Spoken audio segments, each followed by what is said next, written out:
भीष्टं स्थापितं येन भूतले स्वयं वन्देऽहं श्रीगुरुं श्रीयुतपदकमलं श्रीगुरुं वैष्णवांश्च श्रीरूपं साग्रजातं सहगणं तं सजीवं साद्वैतं सावधूतं कृष्णचैतन्यं श्रीराधा कृष्णपादां ललितं श्रीसंकर्षण नमो विष्णुपादाय कृष्णपृष्ठाय भूतले श्रीमते भक्तिवेदान्त स्वामी नमस्ते सारस्वते देवे गौरवाणी प्रचारिणे शेषशून्यवाणी पाश्चात्यदेशितानि श्री कृष्ण चैतन्य नित्यानंद श्री अद्वैत गदाधर हरे कृष्ण कृष्ण कृष्ण।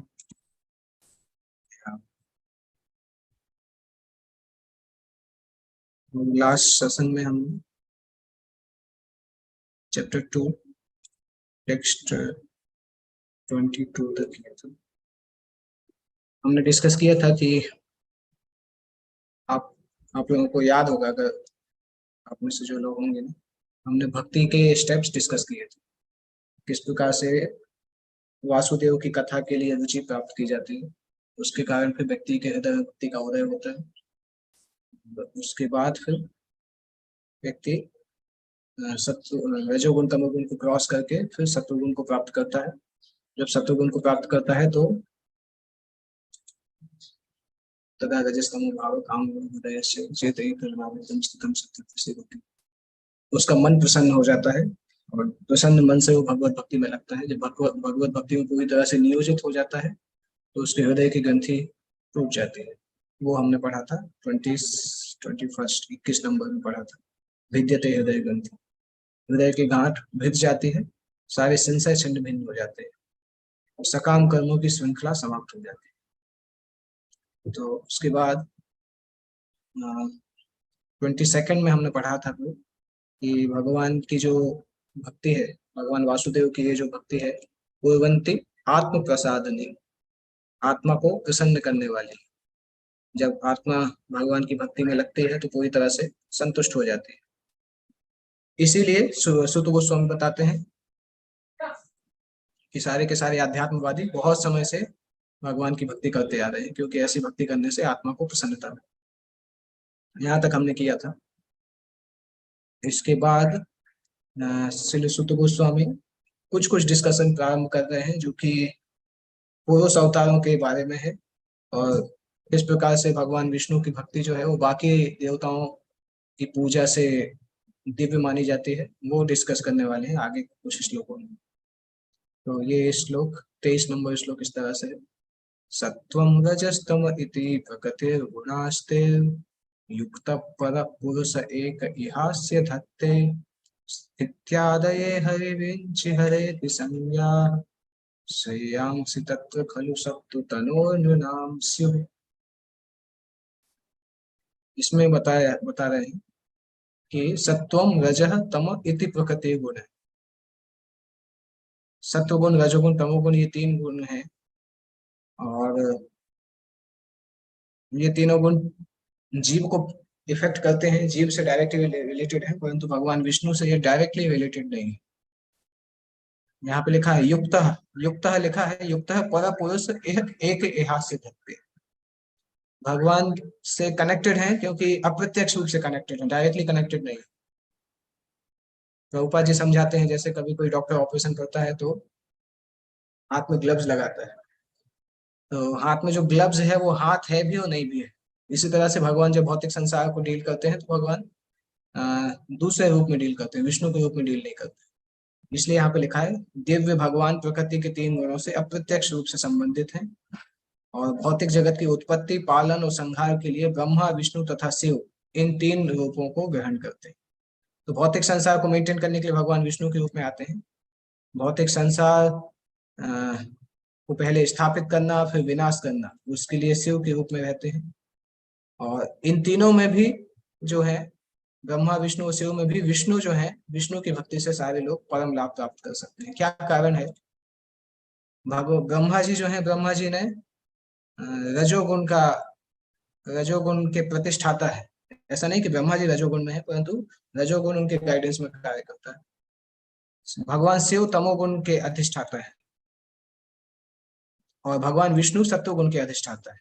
इसलिए इसमें लिखा है इन तीनों रूपों में से सत्वगुण वाले विष्णु से सारे मनुष्य परम लाभ प्राप्त कर सकते हैं। कई बार लोग मिस्टेक करते हैं ये सोच के कि ब्रह्मा और शिव के बारे में लिखा है। ब्रह्मा और शिव इन गुणों को सुपरवाइज करते हैं। ऐसा नहीं कि ब्रह्मा और शिव स्वयं रजोगुण तम, वो तो शुद्ध भक्तों में से है ब्रह्मा जी और शिव जी, परंतु इन तीन गुणों को वो प्रकट करते हैं। जैसे भगवान शंकर के जो भक्त हैं हम देखते हैं ज्यादातर तमोगुण के। कितने सारे शास्त्रों में अगर आप देखें तो असुर जो है सामान्यतः भगवान शिव की पूजा करते थे। जैसे रावण शिव की पूजा करते थे, हिरण्यकशिपु, बकासुर, कई असुर है इस प्रकार से शिव की पूजा करते हैं क्योंकि तमोगुण के अधिष्ठाता है। तो तमोगुण के लोग उनकी तरफ बहुत जल्दी आकर्षित होते हैं। तो इसलिए इन तीनों में से भगवान विष्णु की कोई भक्ति करता है तो परम लाभ प्राप्त कर सकता है। भगवान विष्णु कौन है? स्वयं श्री कृष्ण अवतार के रूपों में विष्णु में आते हैं। सबसे पहले बलदेव के रूप में आते हैं, बलदेव के बाद संकर्षण के रूप में, संकर्षण के बाद नारायण के रूप में, नारायण से मतलब चतुर्व्यूह आता है। बलदेव, कृष्ण से बलदेव आए, बलदेव से फिर चतुर्व्यूह आया, वासुदेव संकर्षण प्रद्युम्न। और ये संकर्षण से नारायण आते हैं और नारायण से फिर से चतुर्व्यूह आता है और इस दूसरे संकर्षण से फिर भगवान विष्णु का प्राकट्य होता है। तो भगवान विष्णु इस भौतिक जगत के पुरुष अवतार हैं और क्षीरोदक्षाई विष्णु के नाम से जाना जाता है। और यही विष्णु जो है ये संसार में परमात्मा के नाम से भी जाना जाता है। और जैसा कि हमने डिस्कस किया, ब्रह्मा जी रजोगुण के विग्रह है और शिव जी तमोगुण के विग्रह। तो यहाँ पे भी लिखा है भौतिकतावादी तथा मूर्ख मनुष्य क्रमशः ब्रह्मा तथा शिव की पूजा करते हैं, किंतु विशुद्ध अध्यात्मवादी सत्वगुण के रूप विष्णु की पूजा उनके विविध रूपों में करते हैं। विष्णु परमात्मा के लाखों करोड़ों अभिन्न तथा भिन्न रूपों में प्रकट होते हैं। अभिन्न रूप ईश्वर कहलाते हैं और भिन्न रूप जीव कहलाते हैं। जीव तथा ईश्वर दोनों के ही अपने मूल आध्यात्मिक रूप होते हैं। जीव कभी कभी भौतिक शक्ति के वशीभूत होते रहते हैं, किंतु विष्णु के रूप सदैव इस शक्ति को अपने वश में रखते हैं। जब भगवान विष्णु इस भौतिक जगत में प्रकट होते हैं तो माया के वशीभूत बद्ध जीवों का उद्धार करने के लिए आते हैं। यहाँ पे एक चीज हम भी देख सकते हैं कि चूंकि भगवान विष्णु पालन को देखते हैं तो सृष्टि के पालन में कभी समस्या होती है तो भगवान विष्णु अवतार लेते हैं। इसलिए हम इतना नहीं देखते हैं फ्रिक्वेंटली कि ब्रह्मा जी ने अवतार लिया या शंकर जी ने स्पेशल अवतार लिया, पर भगवान विष्णु अवतार लेते हैं क्योंकि भगवान विष्णु को जिम्मेदारी है इस भौतिक जगत में अगर कुछ इस प्रकार से मेंटेन करने में समस्या होती है तो भगवान विष्णु उसको जिम्मेदारी लेके अवतार लेते हैं। और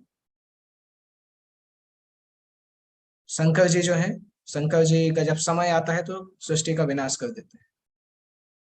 तो जो भी व्यक्ति जन्म मृत्यु रोग वृद्धावस्था जैसे संतापों से पूर्ण इस संसार रूपी बंधे से छूटना चाहते हैं उनको भगवान विष्णु को प्रसन्न करना चाहिए।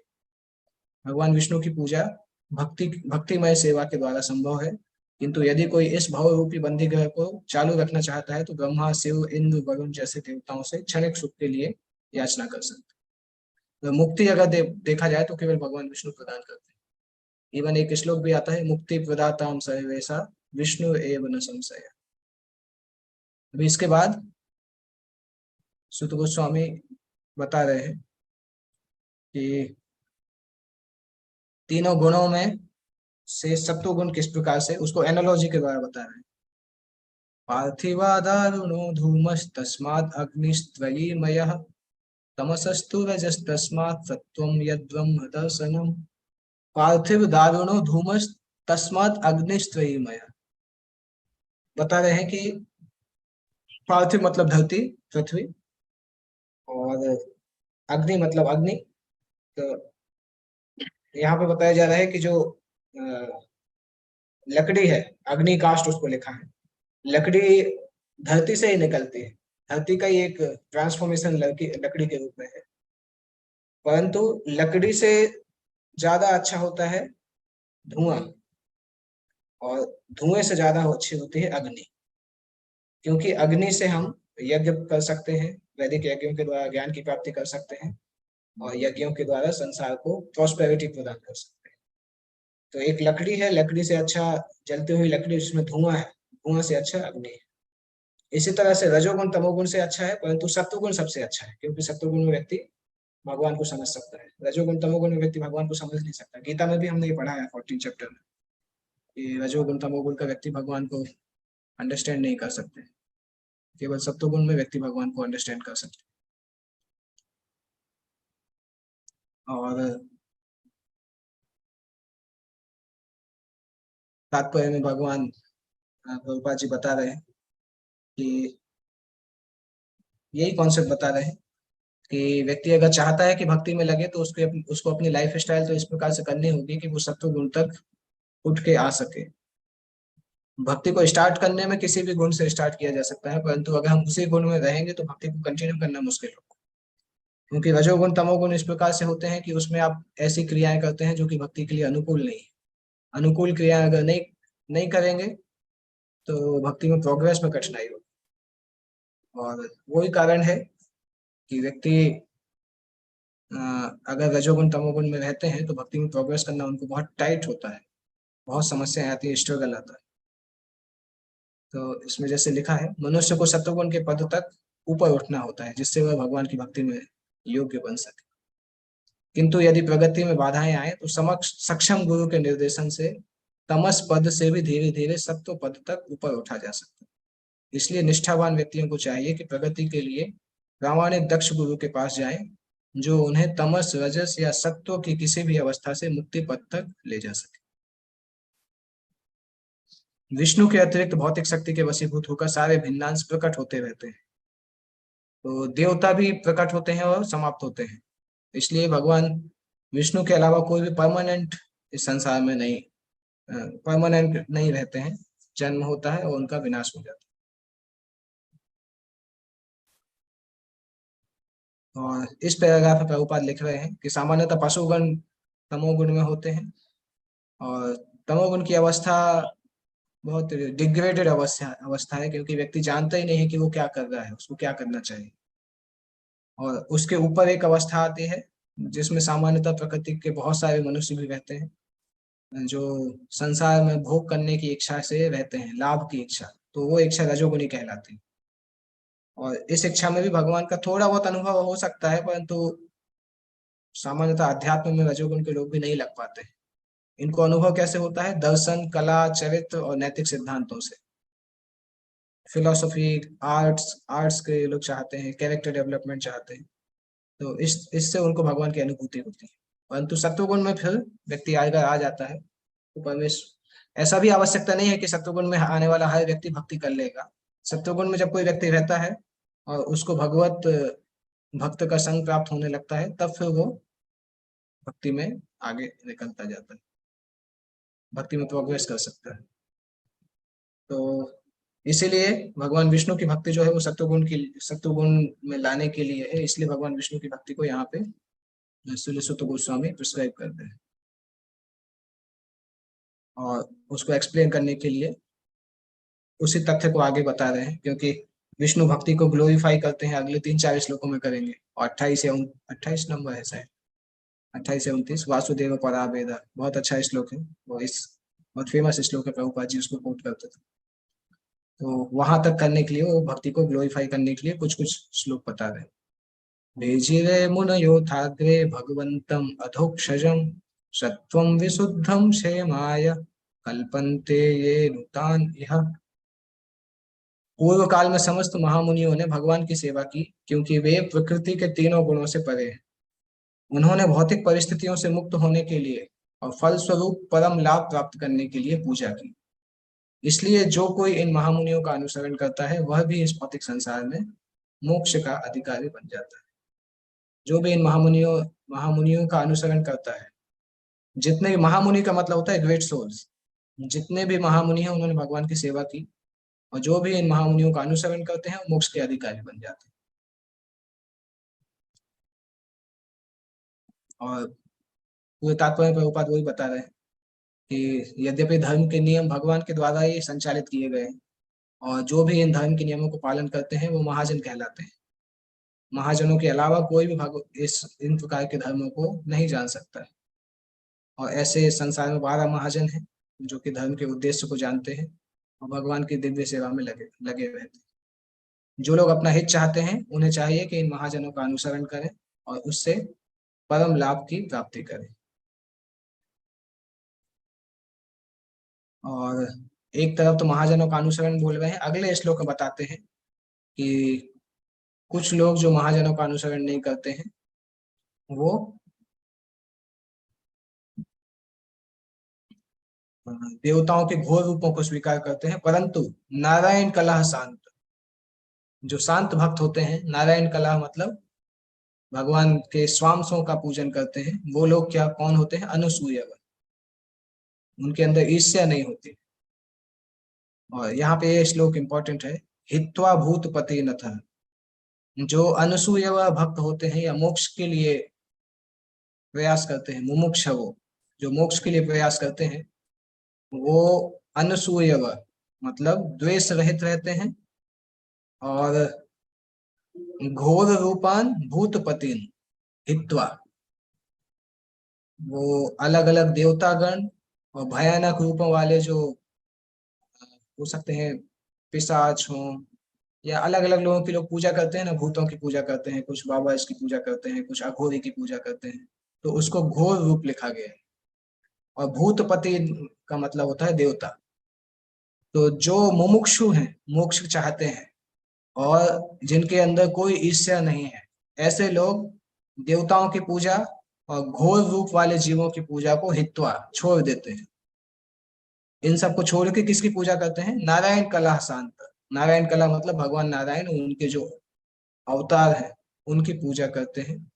ये सारे अवतार सत्व गुण में है, आनंदमय है, और ये मुमुक्षु लोग उनकी पूजा करते हैं। जो लोग मोक्ष के प्रति गंभीर हैं निश्चय ही द्वेष रहित रहते हैं और सबका सम्मान करते हैं, किंतु फिर भी वे देवताओं के घोर रूपों का अस्वीकार करके केवल भगवान विष्णु तथा उनके स्वांशों के कल्याणकारी रूपों की ही पूजा करते हैं। बहुत क्लियर श्लोक है ये मेमोराइजेशन श्लोक भी है। मुमुक्षवो घोर रूपान हित्वा भूतपति न नारायण कला शांता भजंती अनुसूय। और भगवान के अलग अलग अंश हैं। भगवान के दो प्रकार के मेन अंश होते हैं, एक तो होता है स्वांश, एक होता है विभिन्न नाम्स। स्वांश मतलब विष्णु तत्व, विभिन्न नाम्स मतलब जीव तत्व। यहाँ भी लिखा है भिन्नांश का, भिन्नांश जो है वो सेवक है और विष्णु तत्व के पूर्ण अंश जो है सेव्य तथा पूज्य। और अगर कोई बोले कि देवता कौन है, तो देवता भी विष्णु तत्व में नहीं आते हैं, देवता भी भिन्न अंश में आते हैं, विष्णु तत्व की कैटेगरी में नहीं आते हैं। इसलिए देवताओं को हित्वा भूतपति लिखा है। तो विष्णु के अलग अलग अवतारों की पूजा करना और देवताओं की पूजा में अंतर है। जैसे विष्णु के अलग अलग अवतार हैं, भगवान नृसिंह देव हैं, वामन देव हैं, और भी अलग अलग अवतार हैं, इनकी पूजा करना और संसार के देवता इंद्र वरुण चंद्र इनकी पूजा करना, इसमें अंतर है, क्योंकि देवता विष्णु तत्व की कैटेगरी में नहीं है। विष्णु तत्व भगवान ही है, भगवान अलग अलग रूपों में लीला के आधार पर संसार में आवश्यकता के आधार पर अपना प्रकाश करते हैं। इसलिए विष्णु तत्व वे पुरुष हैं जो भगवान के आदि रूप के समान शक्तिशाली हैं और अलग अलग समय में अलग अलग शक्तियां प्रदर्शित करते हैं।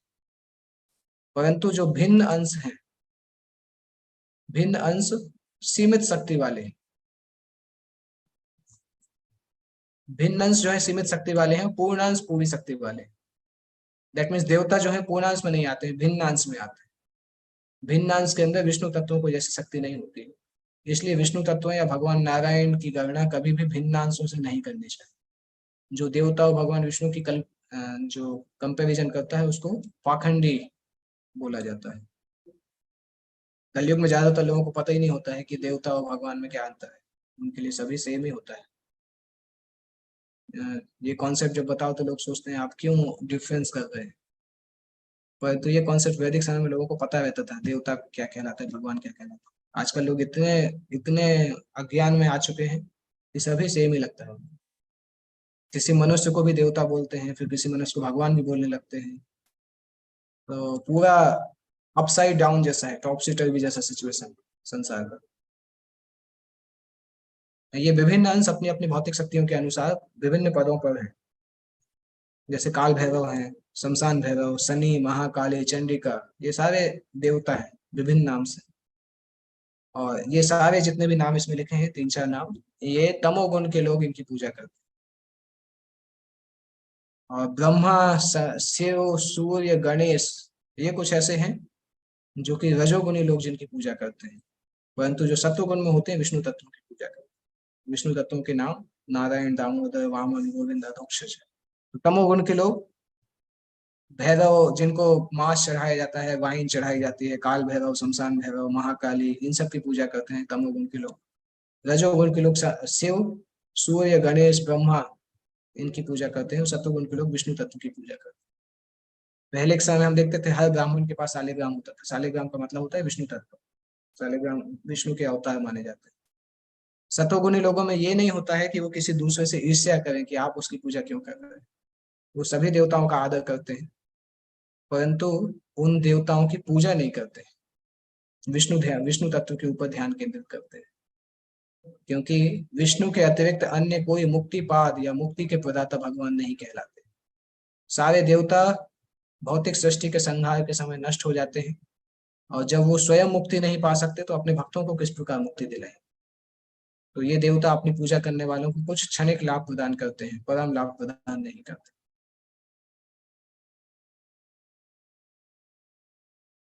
उसी उसी थीम को आगे बता रहे हैं, रजो तमोगुण के लोग किस प्रकार से पूजा करते हैं। इसके बाद आएगा श्लोक, फेमस श्लोक जो है, रजस्तमः प्रकृतयः संशीला भजन्ति वै पितृभूत प्रजेशादीन श्रियस्वर्य प्रजेप्सवः। जो लोग रजोगुणी तथा तमोगुणी हैं, वे पितरों, अन्य जीवों तथा उन देवताओं की पूजा करते हैं जो सृष्टि संबंधी कार्यकलापों के प्रभारी हैं, क्योंकि वे स्त्री, धन, शक्ति तथा संतान का लाभ उठाने की इच्छा से प्रेरित होते हैं। क्या लिखा है? पितृ, भूत, प्रजेश, आदिन, श्रिय, ऐश्वर्य, प्रजा, इप्सव। किस किस की इच्छा करते हैं? संपन्नता, पैसे की इच्छा करते हैं, संपत्ति, शक्ति की इच्छा करते हैं, संतानों की इच्छा करते हैं। ऐसे लोग रजोगुण और तमोगुण की प्रकृति में होते हैं, और वो पितृगण की पूजा करते हैं। कुछ लोग होते हैं पितृगण की भी पूजा करते हैं, कुछ लोग होते हैं भूतगणों की पूजा करते हैं। भूत में दोनों चीज आती है, भूत भी आ सकता है, बाकी दूसरे जीव भी आ सकते हैं। तो रजोगुणी तमोगुणी लोग पितरों, अन्य जीवों और देवताओं की पूजा करते हैं, क्योंकि वो भौतिक लाभ के इच्छुक होते हैं। अगर कोई मुमुक्षु है, भगवान के धाम में जाता है, तो उनको देवताओं की आवश्यकता नहीं होती। सामान्यतः देवताओं के पास ऐसे ही लोग जाते हैं जो कि भौतिक लाभ चाहते हैं। 7वें अध्याय में हमने पढ़ा था, ये 3-4 श्लोक है। ये भी अन्य नहीं, 9वें अध्याय का। 7वें अध्याय में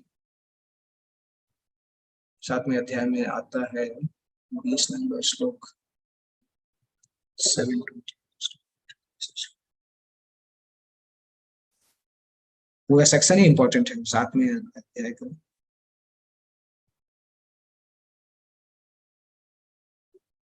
कामस्ते स्थित ज्ञान प्रपद्यन्ते अन्य देवता। उसमें बताते हैं कि जिस व्यक्ति का चेतना काम के द्वारा हरण हो गया है, वो लोग देवताओं के शरण में जाते हैं, उनके नियमों का पालन करते हैं, और जो भी भक्त जिसके शरण में जाता है, उसके प्रति में उसकी श्रद्धा को स्ट्रॉन्ग कर देता है, जिससे कि वो उसकी पूजा कर सके। और चूंकि उसको भौतिक लाभ होता है, परंतु जो फल मिलते हैं वो परमानेंट नहीं होते। 22 नंबर श्लोक में भगवान बताते हैं, 23 नंबर में, अंतवंतु फलम तेषां तद्भवत्यल्पमेधसाम् देवान देव यजो यान्ति मद्भक्ताम यान्ति माम। कि जो जिनकी बुद्धि बहुत अल्प होती है, अल्प मेधसाम, वो लोग देवताओं की पूजा करते हैं, और मेरे भक्त मेरी पूजा करते हैं। तो यहाँ पे भी वही लिखा है, ऐसे लाभ देवताओं की पूजा अल्पज्ञों के लिए है। और जो लोग भौतिक ऐश्वर्य चाहते हैं, वो भगवान विष्णु की पूजा के लाभ को नहीं जानते हैं, इसलिए वो भौतिक संसार में ऐश्वर्य चाहते हैं। ये इंपॉर्टेंट चीज है। मनुष्य को चाहिए कि जीने के लिए कठोर श्रम करे, और इसी श्रम के फल से भगवान की पूजा करे। यह जीवन का लक्ष्य होना चाहिए। उसे भगवान में श्रद्धा रखते हुए उचित ढंग से अपने वृत्तिपरक धर्म का पालन करना चाहिए। इससे वह धीरे धीरे भगवान के धाम पहुंच सकेगा। और इसी सिद्धांत को स्थापित करने के लिए जब भगवान इस संसार में थे तो उन्होंने इंद्र की पूजा बंद करके अपने अपने कर्म के द्वारा ईश्वर की पूजा करना प्रारंभ करना सिखाया था। गोवर्धन पूजा का एक उद्देश्य था कि किस प्रकार से देवताओं के वर्शिप को भगवान बंद करना चाहते थे और भगवान विष्णु की वर्शिप को चालू करना चाहते थे। ये श्लोक है, बहुत प्रसिद्ध श्लोक है। प्रभुपाद जी ने इसके ऊपर क्लासेस भी दिया है। प्रभुपाद इसको कई बार बोलते भी थे। वासुदेव परा वेदा वासुदेव परा मखा वासुदेव परा योगा वासुदेव परा क्रिया वासुदेव परम ज्ञानम वासुदेव परम तपः वासुदेव परो धर्मो वासुदेव परा गति। इसमें बताया जा रहा है सब कुछ वासुदेव है। भगवान वासुदेव जो है परा वेद, परा का मतलब होता है परम लक्ष्य। तो सारे शास्त्रों के परम लक्ष्य भगवान वासुदेव है। सारे यज्ञों के मुख्य लक्ष्य जो है मखा, मखा मतलब यज्ञ, सारे यज्ञ करने का मुख्य लक्ष्य है भगवान वासुदेव।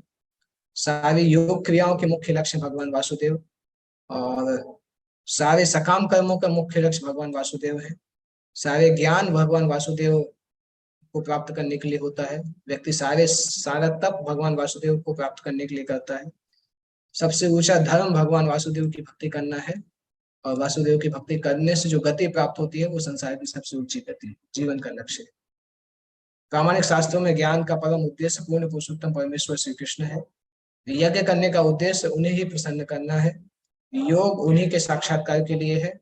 सारे सकाम कर्म अंततः उन्हीं के द्वारा पुरस्कृत होते हैं। वे परम ज्ञान है और सारी कठिन तपस्याएं उन्हीं को जानने के लिए की जाती हैं। उनकी प्रेम पूर्ण सेवा करना ही धर्म है। वे ही जीवन के चरम लक्ष्य। आप लोग याद कर सकते हैं श्लोक, अच्छा श्लोक है और सिंपल भी है क्योंकि ऑलमोस्ट आधा श्लोक तो सेम ही है। वासुदेव परा हर जगह लिखा है, केवल आगे की चीजें चेंज करना है। तो इसमें भगवान वासुदेव को पूर्ण लक्ष्य बताया गया है कि अगर कोई ने उनको प्राप्त कर लिया, उनके प्रति प्रेम को प्राप्त कर लिया, तो ये वेदों का भी सार है, सारे ज्ञान का भी सार है, सारे यज्ञों का भी सार है।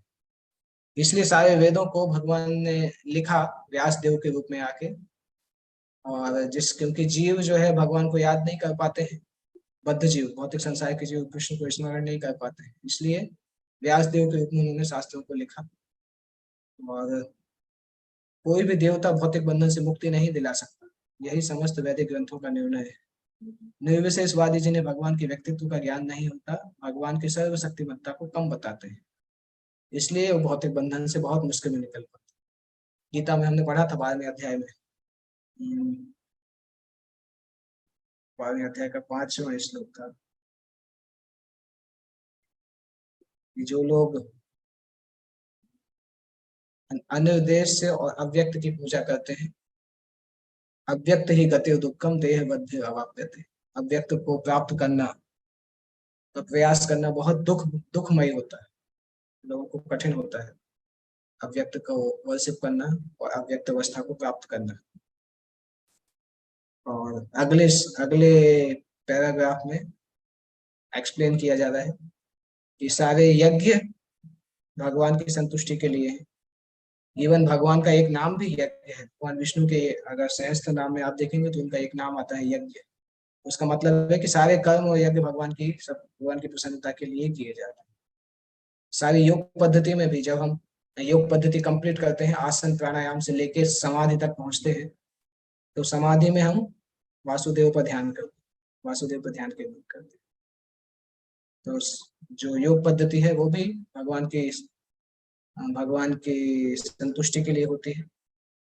और जो लोग उस प्रकार से योग पद्धति को पूरा प्राप्त नहीं कर पाते हैं, वो लोग बार बार जन्म लेते हैं। जिस जन्म में भगवान की प्राप्ति कर लेते हैं, उस जन्म में सारा अपने अधूरे कार्य को संपूर्ण कर लेते हैं। इसके बाद ज्ञान में भी वही है। भगवत गीता के अनुसार ज्ञान के अनुशीलन की 18 बातें हैं। ज्ञान के ऐसे अनुशीलन से मनुष्य अभिमान रहित, मद रहित, अहिंसक, सहिष्णु, सरल, गुरु भक्त तथा आत्मसंयमी बन जाता है। ज्ञान के अनुशीलन से वह घर बार से अनासक्त हो जाता है और जन्म मृत्यु जरा तथा व्याधि के कष्टों से अवगत हो जाता है। तो ये ज्ञान का सारा अनुशीलन भगवान वासुदेव की भक्तिमय सेवा में जाकर समाप्त होता है। इसलिए वासुदेव ही ज्ञान की समस्त शाखाओं के अनुशीलन के चरम लक्ष्य। इसके बाद आता है तपस्या। तपस्या का अर्थ है कि किसी उच्चतर जीवन उद्देश्य के लिए स्वेच्छा से शारीरिक कष्टों को सहना। रावण तथा हिरण्यकश्यपु ने इंद्रिय तृप्ति को उद्देश्य बनाकर नाना प्रकार के कष्ट झेले। कभी कभी आधुनिक राजनेता भी अपने राजनीतिक काम साधने के लिए तपस्याएं करते हैं। यह वास्तव में तपस्या नहीं है। मनुष्य को चाहिए कि वासुदेव को जानने के लिए स्वेच्छा से शारीरिक असुविधाएं स्वीकार करे। अगर तपस्या करना है तो पॉलिटिकल पॉलिटिकल गेन के लिए तपस्या नहीं करना चाहिए। भगवान वासुदेव को जानने के लिए तपस्या होनी चाहिए, क्योंकि वो वास्तविक तपस्या की विधि है। अन्यथा अन्य सारी तपस्याएं रजोगुणी तथा तमोगुणी मानी जाती। रजोगुण तथा तमोगुण से जीवन के कष्टों का अंत नहीं हो सकता। केवल सत्वगुण ही जीवन के तीनों तापों को कम कर सकता। भगवान कृष्ण के माता पिता के रूप में प्रख्यात वसुदेव तथा देवकी ने वासुदेव को पुत्र रूप में प्राप्त करने के लिए तपस्या की। और भगवान कृष्ण समस्त जीवों के जनक हैं, इसलिए वो समस्त जीवों में आदि पुरुष है। इसलिए कोई उन्हें उत्पन्न करने वाला पिता नहीं हो सकता। तो इस प्रकार से आगे बताया जा रहा है कि परामका पर परो देव पराम गति को एक्सप्लेन कर रहे हैं कि भगवान आदि पुरुष हैं और उनसे ही दोनों प्रकार की प्रकृति निकलती है। तो जो क्रिया हम करते हैं उसका फल अगर हम भगवान को देते हैं तो उसका एक अलग बेनिफिट मिलता है। अगर उसका फल हम अ, किसी दूसरी जगह पे देते हैं भौतिक कार्यों में तो उसका फल भौतिक मिलेगा। भगवान को देते हैं तो बहुत भगवान आध्यात्मिक अंतरंगा शक्ति के वश में आ जाते हैं। और ऐसे विशाल हृदय वाले लोग भगवान की सेवा में लगे रहते हैं। ये जीवन का लक्ष्य होता है। अब यहाँ पे भगवान एक इंट्रोडक्शन दे रहे हैं जो कि तीसरे अध्याय में कंटिन्यू रहेगा। यहाँ पे इंट्रोडक्शन दे रहे हैं भगवान की तीन गुणों से संबंधित रूप, फिर विश्व रूप के बाद पुरुष अवतार, और इसी को आगे कंटिन्यू भी करेंगे तीसरे अध्याय में। यहाँ से वो चालू हो रहा है। स एवेदम ससर्जाग्रे भगवान आत्म मायया सदसद रूपया चासौ गुणमया गुणो विभु। इस भौतिक सृष्टि के प्रारंभ में उन भगवान ने अपने दिव्य पद पर रहकर अपनी ही अंतरंगा शक्ति से कारण तथा कार्य की शक्तियां उत्पन्न की। भगवान की स्थिति सदैव दिव्य होती है, क्योंकि भौतिक जगत की सृष्टि के लिए आवश्यक कारण कार्य शक्तियां भी उन्हीं के द्वारा उत्पन्न की गई। इसलिए भगवान भौतिक गुणों से अप्रभावित रहते हैं। उनके अस्तित्व भौतिक सृष्टि के पहले से रहते हैं और वो पूर्ण रूप से आध्यात्मिक है। उन्हें इस भौतिक जगत से कुछ भी लेना देना नहीं होता।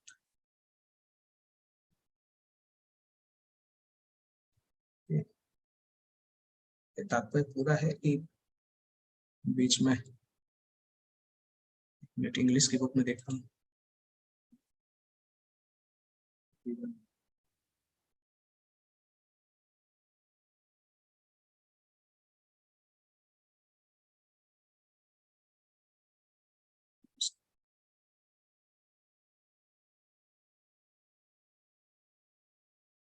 थोड़ा सा तट पे कटा है, वही मैंने सोचा कि ये सेंटेंस तो पूरा नहीं हुआ। इसके बाद आता है, जैसे इसमें लिखा है, मायावाद विचारधारा के प्रधान श्रीपाद शंकराचार्य ने अपने भाष्य में श्री कृष्ण के दिव्य पद को स्वीकार किया।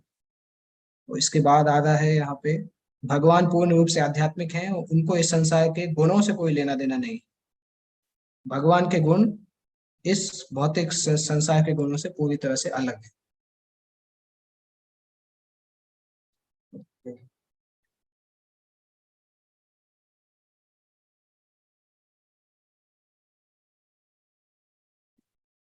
तया विलसिते स्वेषु गुणेषु गुणानिव अन्तः प्रविष्ट आभाति विज्ञानेन विजृंभितः। तया विलसितेषु एषु गुणेषु गुणवान इव। इसका मतलब है भगवान ने भौतिक गुणों को प्रकट किया, भौतिक गुणों की उत्पत्ति की। गुणेशु गुणवान इव, भगवान गुणवान है, उनके दिव्य गुण है। उन्होंने भौतिक गुणों की प्रकृति की, उसके बाद क्या किया, अंतः प्रविष्ट आभाति। इसके बाद इन्हीं भौतिक गुणों के अंदर अपना विस्तार करके उसमें प्रवेश करते हैं। किस तरह से, पुरुष अवतार के जैसे। जैसे भगवान महाविष्णु के रोम से ब्रह्मांड निकलते हैं, फिर उस ब्रह्मांड के अंदर वो जाते हैं और फिर गर्भोदक्षाई विष्णु के रूप में फिर ब्रह्मा की उत्पत्ति करते हैं, और फिर से उसमें हर कण में जाते हैं और क्षीरोदक्षाई विष्णु के रूप में परमात्मा के रूप में रहते हैं। तो यहाँ से सुत गोस्वामी हिंट देना प्रारंभ कर रहे हैं कि पुरुषावतारों का वर्णन प्रारंभ होने वाला है। क्योंकि अंतः प्रविष्ट पहले भगवान बनाते हैं, अपना विस्तार करके उसमें प्रवेश करते हैं, और अंदर जाने के बाद भी हो सकता है किसी को लगे कि वो भौतिक प्रकृति के अंदर गए तो भौतिक प्रकृति का प्रभाव होगा, इसलिए यहाँ पे लिखा है यद्यपि प्रकृति के गुणों में रहते हैं, उत्पन्न जीवों में से एक ही उत्पन्न जीवों जैसे लगते हैं, परंतु हमेशा दिव्य रूप में रहते हैं। भौतिक प्रकृति के अंदर रह के भी भगवान को भौतिक प्रकृति का प्रभाव नहीं होता। 15वें अध्याय में एक जगह आता है, एतद ईशानाम ईशस्य प्रकृतिस्थोपि तद्गुणै न युज्यते सदात्मस्थिर यथा बुद्धिस्तदाश्रय। इसमें आता है कि एतद ईशानाम ईशस्य, ये भगवान की महान भगवत्ता है कि प्रकृतिस्थोपि तद्गुणै, प्रकृति में रहते हुए, गुणों के अंदर रहते हुए भी न युज्यते तद सदात्मस्थिर, कभी भी गुणों से अपने आप को लिंक नहीं करते, मतलब गुण उनको कभी प्रभाव नहीं कर पाते। यथा बुद्धिस्तदाश्रय, और भगवान के भक्त भी, भगवान के ऊपर तो गुणों का प्रभाव नहीं होता है, भगवान के भक्त भी संसार में रहते हुए गुणों से प्रभावित नहीं होते।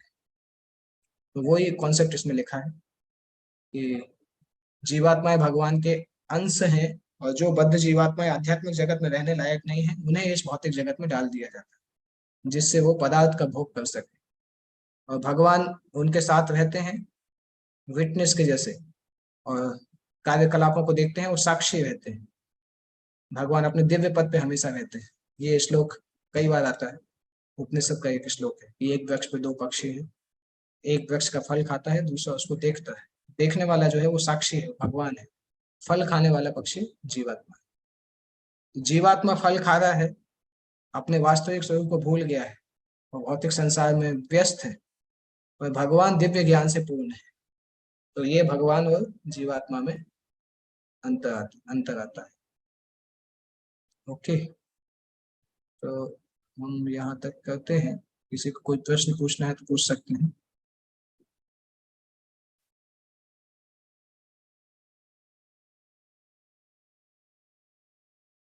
या किसी को कोई प्रश्न पूछना है?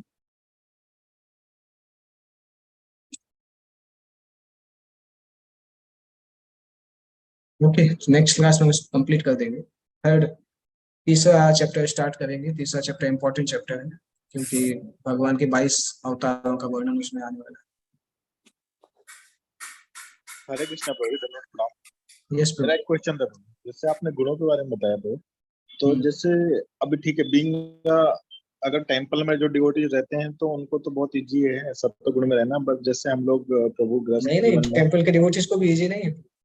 हैं, उनको टेंपल के डिवोटीज को भी इजी नहीं है, हम लोगों का भी स्ट्रगल होता है। भौतिक तो मेरा संसार में ये किसी को क्वेश्चन था इजी नहीं कि है। अब हम लोगों को प्रभु जैसे काम करने के लिए ऑफिस में जाना पड़ता है, कॉर्पोरेट कल्चर है, तो वहां तो रजोगुण में आना ही पड़ता है क्योंकि थोड़ा सा होता है। तो उस टाइम पे हमें मतलब कैसी चेतना मेंटेन करके रखनी चाहिए जब हम वहां पे आए, और जब वहां से ऑफिस से आते हैं प्रभु तो थोड़ा स्ट्रेस की वजह से ना थकान भी होती है बॉडी में, डेट अगेन की मतलब हम लोग वहां पे लेजी पड़ते हैं इवनिंग अपनी साधना या वो करने के लिए, तो मीन्स वो प्रभु कॉन्सियसनेस हमारी कैसी होनी चाहिए उस टाइम पे, ये पूछना था मुझे। सामान्यतः भगवान बताते हैं कि या तो आप फिजिकल बॉडी से सेवा करिए या फिजिकल बॉडी के फल के द्वारा सेवा करिए, दोनों से प्योरिफिकेशन। तो अगर कोई व्यक्ति बहुत हार्ड वर्क करके लक्ष्मी कमा रहा है तो उस लक्ष्मी का परसेंटेज अगर भगवान की सेवा में लगाता है तो उससे भी प्योरिफिकेशन प्राप्त होती है, क्योंकि अल्टीमेटली आप वो अपने शरीर के उपयोग से ही वो लक्ष्मी कमा रहे हैं। तो उसका कुछ फल अगर आप भगवान की सेवा में लगाते हैं तो उससे प्योरिफिकेशन की प्राप्ति होती है। और चेतना किस प्रकार से हमें मेंटेन करना चाहिए वो तो एक बहुत क्रिटिकल थिंग है। लोगों से अगर हम ज्यादा इन्वॉल्व नहीं हो, केवल अपने काम से काम करें, क्योंकि ऑफिस में कलीग्स कई बार फ्री टाइम में गप्पे भी करते हैं, तो ऐसी सब चीजों से दूर रहें, केवल अपने काम में रहें, तो चेतना उतनी गिरेगी नहीं हमें।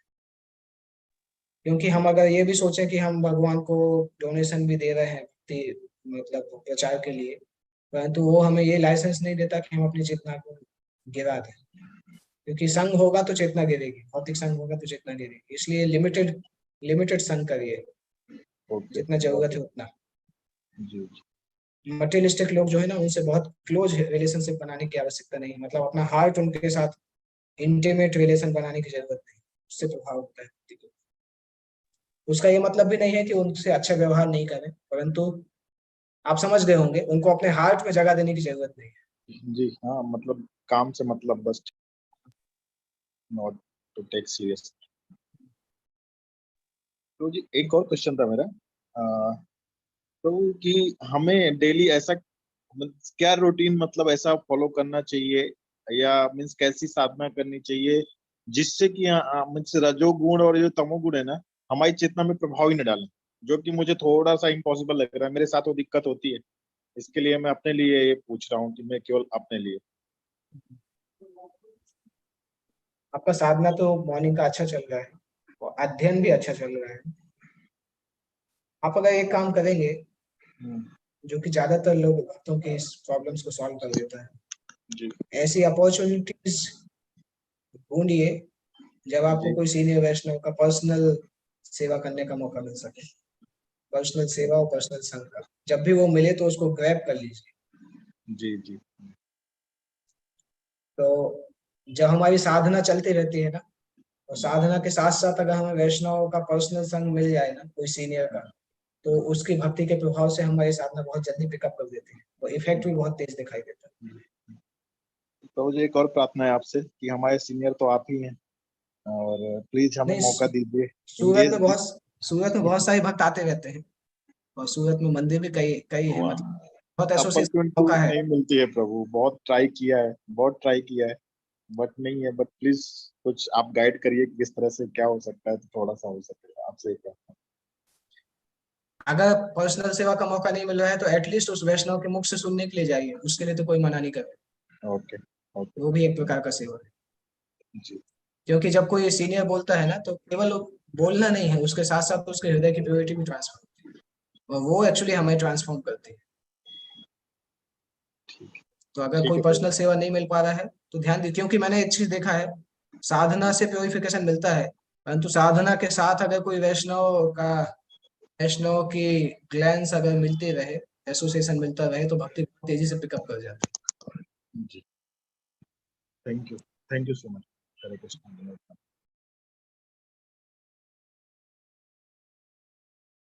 प्रश्न है, प्लीज एक्सप्लेन वासुदेव परम तप।